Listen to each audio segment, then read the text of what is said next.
Many years ago, I came across a few lines in a book that I connected with. They were, "It's easy to judge, but you never know another person's heart, what gives them strength and what breaks them down." I have learned to listen more and speak less. The result has been eye-opening conversations and inspirational moments that I have shared with you right here.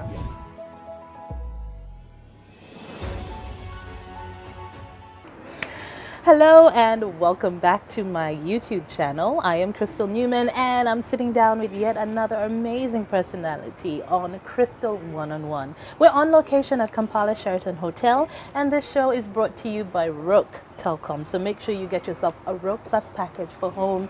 It's amazing. It will change your world. I would like to welcome my guest, who is someone I've known for a very, very long time. Justina Ntabgoba, Mrs. Kayemba. Yes. You are in the business of, should I say, communications, public relations? Yes. Yes, maybe you can break it down for us a bit more. So I'd like to call myself a strategic communication specialist. Okay. So yes, corporate affairs, which entails public relations, corporate communications, crisis management. I aspire to be a fixer. I really like that. I find that there are people who are fixers, but they just don't know it, or they don't know how to actually even like present themselves that way. Yes. Well, the thing is, I thrive under commotion. I like commotion. I like when something isn't going right, finding a way to get it back on track. So I think that's why I like the term fixer. Until very recently, that was in a corporate space where every single day there's something new, there's a different challenge, something is going wrong. There's no 1 week where there's no crisis or challenge.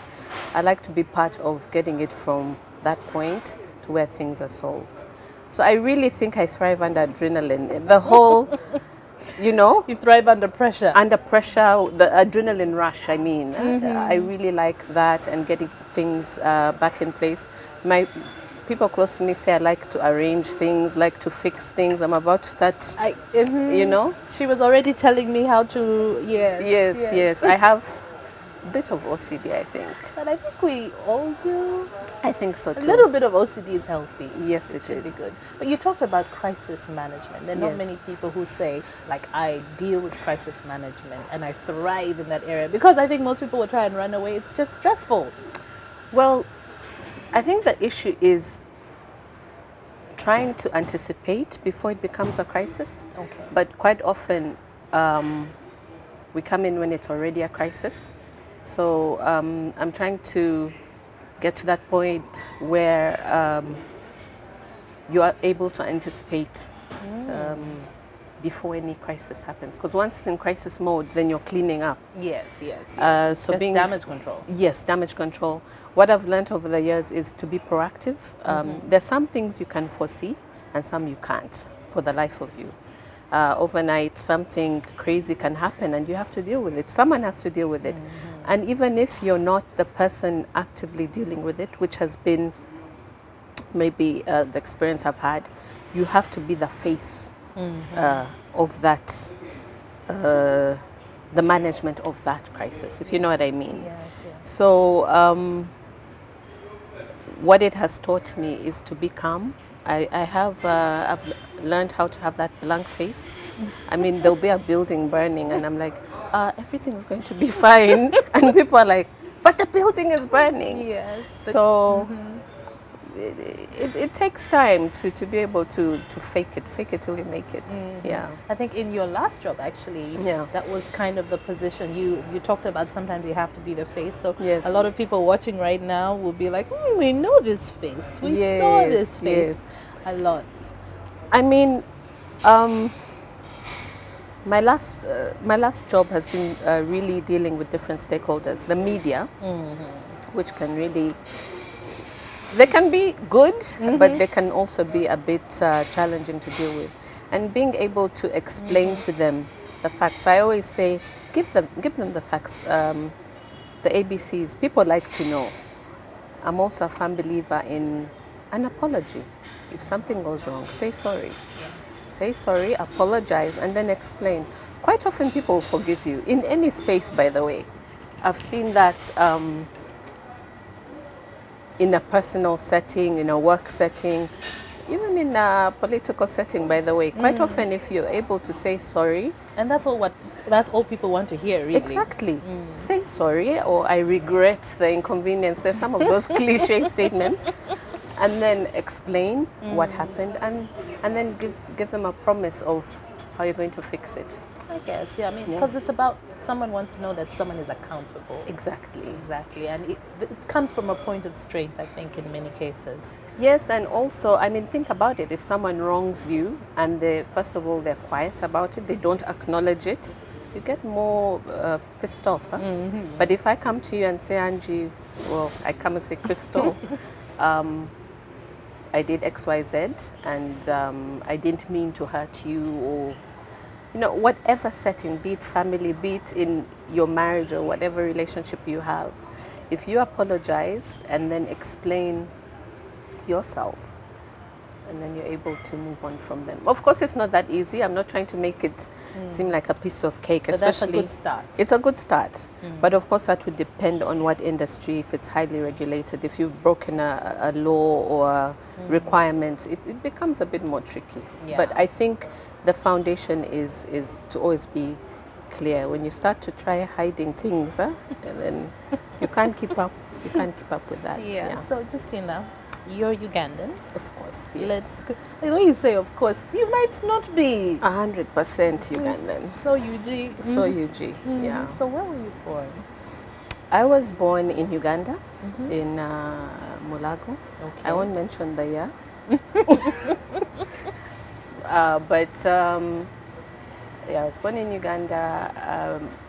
We come from Kisoro, yeah, the most beautiful place in the world. Yeah. Beautiful. And I always say that, and people are like, of course you have to, but I mean beautiful in a natural setting. So it's of course not developed, there are no skyscrapers and etc. But absolute beauty. To this day, when we arrive, I'm still blown away. But back to my history. So I was born in Uganda in the late 70s. And we were in Uganda for quite a bit, and then moved when I was about 2 years old to Nairobi. That's around the time there was a lot of instability in Uganda. We were in Nairobi for a year, and then moved to Zimbabwe. Okay. We lived in Zimbabwe for almost 9 years, and then moved back to Uganda. Okay. So I moved back when I was in P5. And then, yeah, and from P5, I was in Kampala Parents School, the original KPS, we're in Old Kampala. And from KPS, I moved to Namagunga. So I'm a Gungas chick for my O level. And then moved to my career college, Marcos. So I'm a Gungas chick and a Marcos babe. So from then, I went to university in DC. And was there for 6 years, did my degree, tried to do a bit of this and that, and then moved back. So you tried to work there? Have you I wouldn't- considered living there, like staying on? To be honest, no. I never really saw myself living abroad. Okay.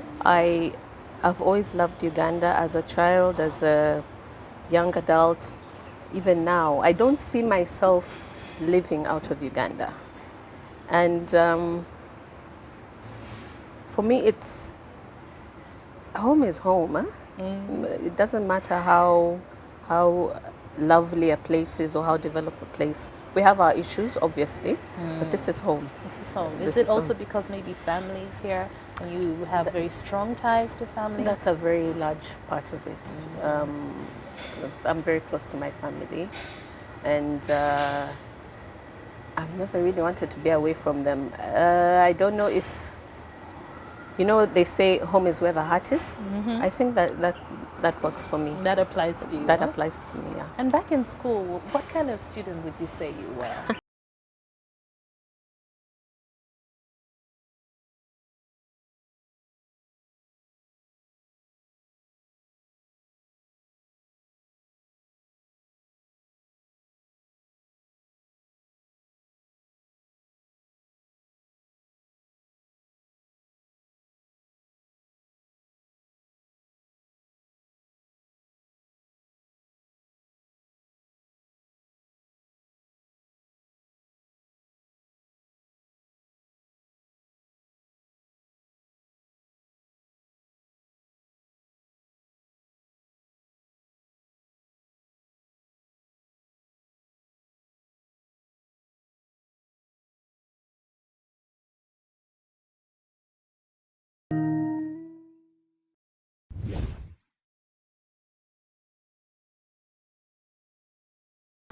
And back in school, what kind of student would you say you were?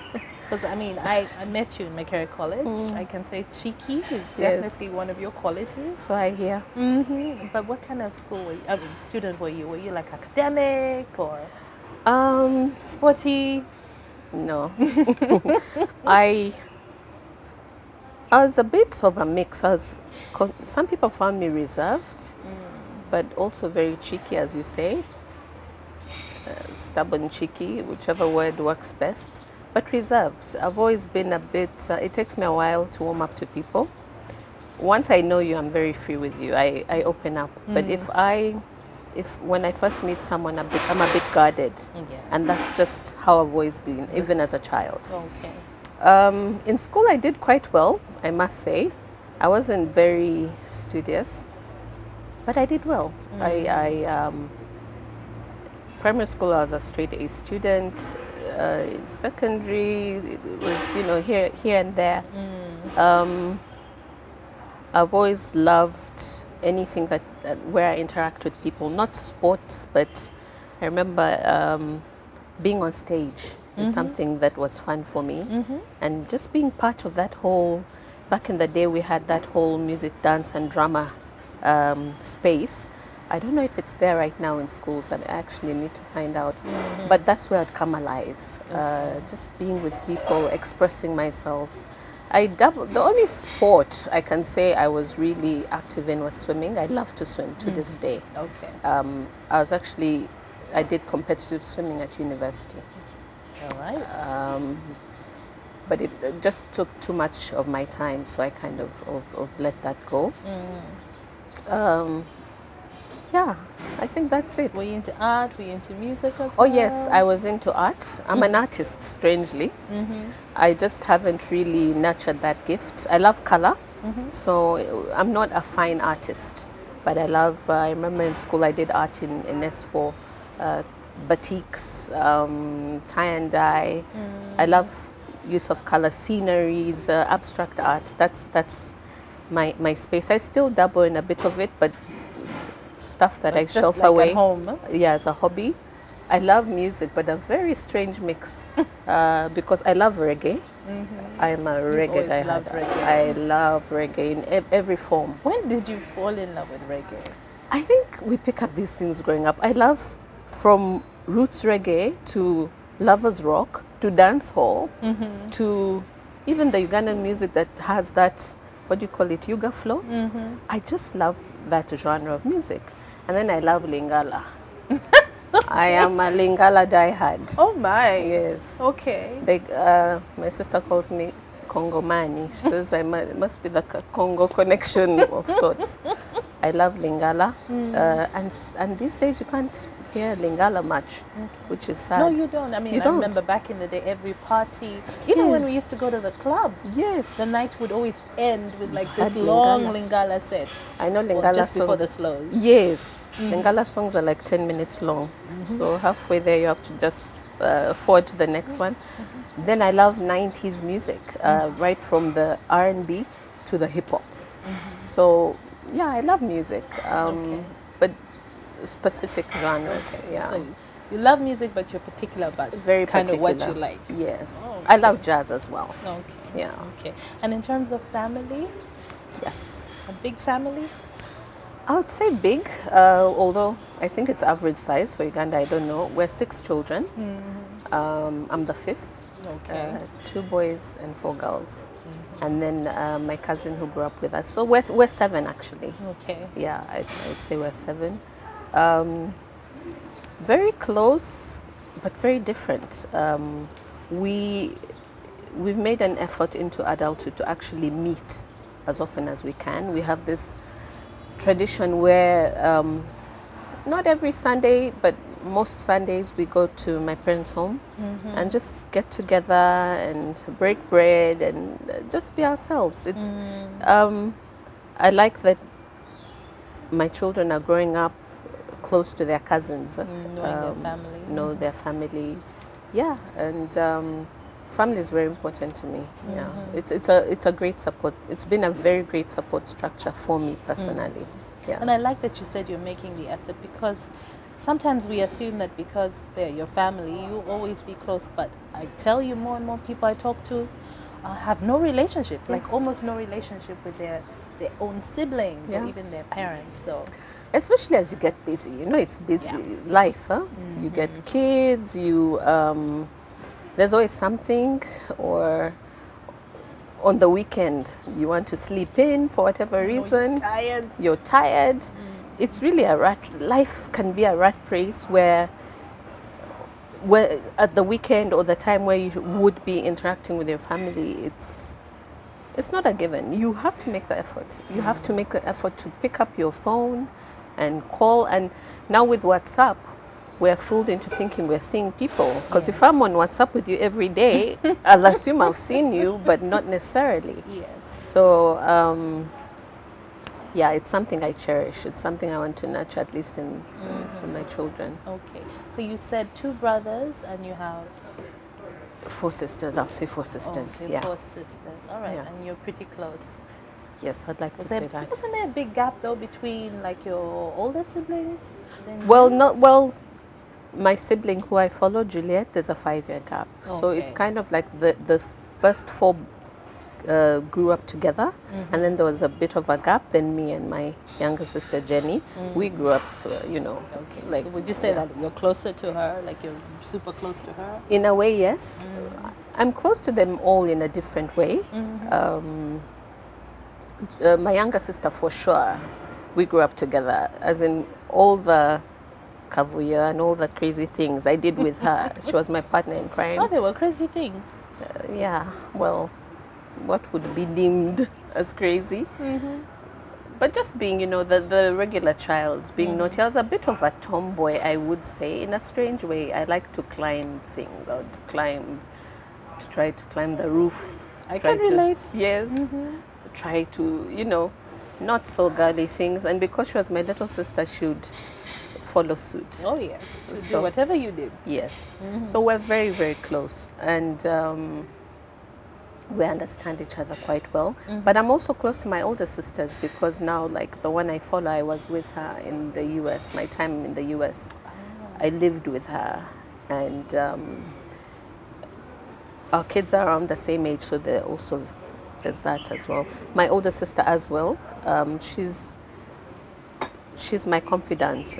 The things I feel I can talk to her that I might not necessarily want to talk to my mom about. Okay. But we're all close, even with my brothers. Okay. Yeah. So your time in the US was for university? Yes. You went purely for university? I went purely for university. What did you do? Oh, I did a bachelor's BA in journalism and mass communications, and it was a 4-year degree. And then after that, I did a bit of internship, like for another year or so. So yes, I ended up staying there for 6 years. And I remember when I made the decision to come home, my parents were like, "But most people stay and find a job and maybe go on to do your master's," but I was done. I feel like I enjoy phases. While I was there, I enjoyed it, but it was time to move back home and do something else. Was it hard for you when you came back home? Like settle in and get a job? Or was it... Yes and no, because when I moved back, I was about, how old was I? Mid-20s. It wasn't too hard. I remember I did a stint at a PR agency, TERP. I did a stint at Kampala Casino, and then went into the whole corporate with what was then Celtel, which was rebranded to Zain, which was then rebranded to Airtel, and then I moved to MTN. Yes. Was it hard to get a job at the time? I wouldn't say so hard. I think things are harder now. When I talk to my younger siblings and nieces and nephews, it's become tougher now. And I feel like then there were a bit more options. Maybe because we were young. I don't know. I feel like it's tougher now. It's harder now. It's harder now. You might Yeah. just be right. Yeah. And in terms of earlier, you said the rat race. Yeah. For you, you were in the corporate world and you were climbing steadily. You went Yes. into management. Yes. And then I think your last full-time employment was with MTN. How Yes. long were you with MTN?